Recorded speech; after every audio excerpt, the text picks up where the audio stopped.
PCOS ഉള്ള ഒരുപാട് പേരുടെ ഡൗട്ടും പേടിയാണ് നാച്ചുറലി കൺസീവ് ആവോ എന്നുള്ളത്.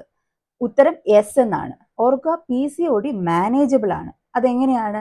ഹെൽത്തി ഡയറ്റ് നമ്മൾ ഫോളോ ചെയ്യുക, ഷുഗർ ഒക്കെ കുറച്ചിട്ടുള്ള ഒരു ഡയറ്റ് ഫോളോ ചെയ്യുക. കാരണം PCOS ഉള്ളവർ ഇൻസുലിൻ റെസിസ്റ്റൻസ് ഡെവലപ്പ് ചെയ്യും. ഇൻസുലിൻ എന്ന് പറയുന്നത് നമ്മുടെ ശരീരത്തിലെ ഗ്ലൂക്കോസ് ഒക്കെ മെയിൻറ്റെയിൻ ചെയ്യുന്ന ഒരു ഹോർമോണാണ്. അപ്പോൾ ഇതിനോടൊരു റെസിസ്റ്റൻസ് ഡെവലപ്പ് ചെയ്യും. അതുകൊണ്ട് തന്നെ ഇവർ ഡയബറ്റിക് ആവാനുള്ള ചാൻസസ് വളരെ കൂടുതലാണ്. എസ്പെഷ്യലി ഒരു ഒബീസ് PCOD ഉള്ളവരും അതുപോലെ തന്നെ ഫാമിലി ഹിസ്റ്ററി ഡയബറ്റിക് ആയിട്ടുള്ള ഒരു ഫാമിലി ഹിസ്റ്ററി ഉള്ളവരും ഒക്കെ ഡയബറ്റീസ് ഡെവലപ്പ് ചെയ്യാനുള്ള ചാൻസസ് വളരെ കൂടുതലാണ്. അതുകൊണ്ട് ഷുഗർ ഒക്കെ കുറച്ചുള്ളൊരു ഹെൽത്തി ഡയറ്റ് ഫോളോ ചെയ്യുക. അപ്പോൾ ഇത്തരക്കാര് HbA1c ഒക്കെ ചെക്ക് ചെയ്തിട്ട് ഷുഗർ ലെവൽസ് നോർമൽ ആണ് എന്നുള്ളത് ഉറപ്പുവരുത്തുക. പിന്നെ എക്സസൈസ് വെരി വെരി ഇമ്പോർട്ടൻ്റ് ആണ്. എക്സസൈസ് എന്ന് പറയുന്നത് ഒരു 30 to 45 മിനിറ്റ്സ് ഡെയിലി എക്സസൈസ് ചെയ്യുക. പിന്നെ മെഡിറ്റേഷൻസ് ചെയ്യുക.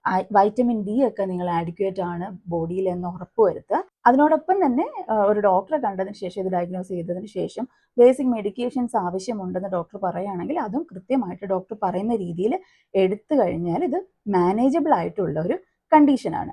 ഓർക്കുക, നമ്മുടെ സെഡൻറ്ററി ലൈഫ് സ്റ്റൈൽ ആണെങ്കിൽ അത് കംപ്ലീറ്റ് ആയിട്ട് മാറ്റുക.